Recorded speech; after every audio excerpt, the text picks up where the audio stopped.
In just 8 minutes, this video summarizes the 1.5-hour-long Piers Morgan's fiery debate between rogue economist Gary Stevenson and pro-capitalist Dave Rubin, aired on the 22nd of February, 2025. In this summary, we cover: are billionaires to blame for rising prices? Can it be fixed? Plus the controversy over Black Jesus, Tom Hanks, and more. Here are the key takeaways from the debate. Takeaway 1. The middle class is struggling. The middle class in both the US and the UK is shrinking, with wealth increasingly concentrated in the hands of a few. Gary Stevenson, a former trader, explained that working-class families today are struggling to afford homes, education, and even basic necessities. He argued that while billionaires keep getting richer, ordinary people are losing their financial security. Dave Rubin countered by saying that capitalism creates opportunities, and billionaires like Elon Musk provide jobs that help people move up the economic ladder. For example, Stevenson pointed out that during the COVID-19 pandemic, billionaires' wealth doubled while millions of people had to rely on government aid just to survive. Comment below: do you think the middle class is disappearing?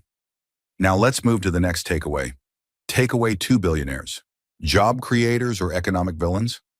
The debate got heated when discussing whether billionaires are good or bad for society. Rubin defended them, saying that most billionaires create companies, provide jobs, and innovate industries. Stevenson disagreed, saying that billionaires don't just sit on their money, they buy up property and assets, making it harder for regular people to afford homes and businesses.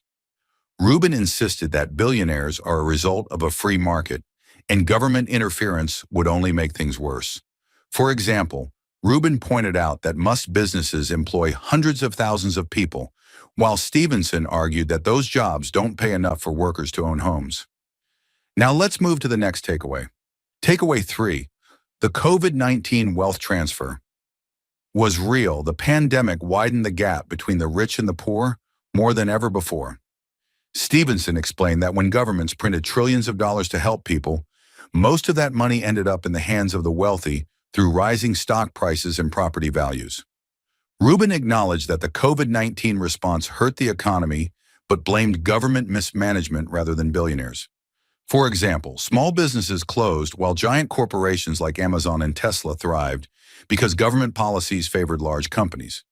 Stevenson argued that many people still haven't recovered financially from the pandemic, while the ultra-rich became even wealthier. Now let's move to the next takeaway. Takeaway 4. Higher taxes on the wealthy, solution or trap? Stevenson strongly supported raising taxes on the ultra-rich, saying it would help redistribute wealth to struggling middle-class families. Rubin pushed back, saying high taxes on billionaires wouldn't solve the problem because governments waste tax money rather than using it efficiently. Stevenson pointed to historical periods, such as the 1950s, when high taxes on the wealthy coincided with a strong middle class. Rubin argued that those times were different, and modern governments are too inefficient to handle tax revenue properly. For example, Stevenson argued that the UK and US used to have high taxes on the wealthy while also having affordable housing and a thriving middle class. Comment below: should billionaires be taxed more, or should governments focus on reducing waste? Now let's move to the next takeaway. Takeaway 5. Free market versus government control. Rubin believes that reducing government regulations would help the economy recover faster and create more opportunities for working people. Stevenson countered that without some level of government control, the gap between the rich and poor will keep growing. They debated whether free market capitalism alone can fix issues like rising home prices and stagnant wages. For example, Rubin suggested that if banks were less regulated, they could offer more loans, making home ownership easier. Stevenson argued that this would only help the rich buy more property, making it even harder for the average person. We're halfway through the video. Thank you for sticking with us this far. If you're enjoying it, please give us a thumbs up and share it in your WhatsApp groups. We'd love to hear your thoughts, so feel free to comment below. To see more videos like this, make sure to hit the subscribe button. Now let's continue with the video. Takeaway 6. The problem with just print more money. Stevenson explained that governments tried to solve economic issues by printing more money, but this only led to inflation. He argued that when governments give out money, Much of it flows to the rich because they own the companies, stocks, and properties that increase in value. Rubin agreed that printing too much money was a mistake, but he blamed government spending rather than billionaires. For example, Stevenson mentioned that the U.S. printed trillions of dollars during COVID-19, leading to the biggest inflation spike in decades, making life harder for working people. Now let's move to the next takeaway. Takeaway 7. Class warfare is a dangerous game. Both guests agreed that increasing resentment toward billionaires could lead to serious social unrest. Stevenson said that if inequality continues to rise, people might take extreme measures to fight back, which could destabilize society.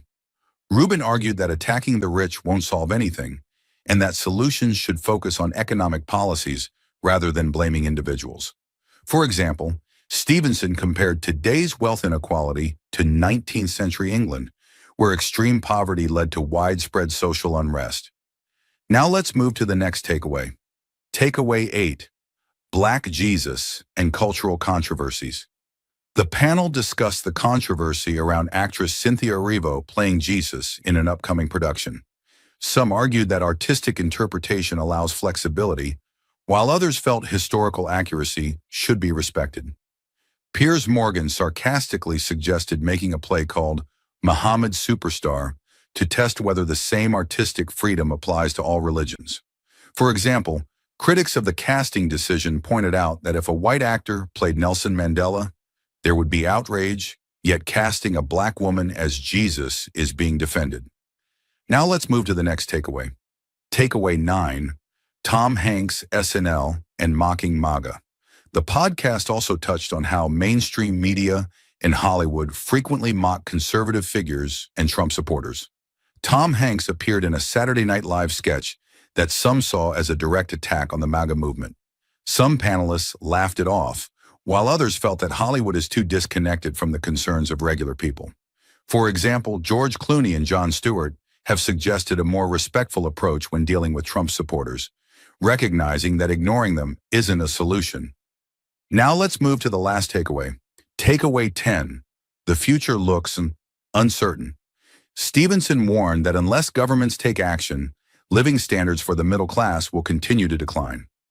Rubin remained optimistic, saying that economic cycles naturally correct themselves if governments don't interfere too much. For example, Stevenson predicted that within 3 years, the average middle-class family would be worse off than they are today, while Rubin believed that economic reforms could lead to improvement. Thank you for watching. I hope you found this summary of the Piers Morgan informative. If you're interested in learning more about these topics, I encourage you to watch the full podcast on YouTube by clicking on the link in the description below. If you enjoyed watching this video, please leave a like below and share this video in your WhatsApp groups. You can also discuss about this video by commenting below. To get more such videos in your timeline, press the subscribe button below.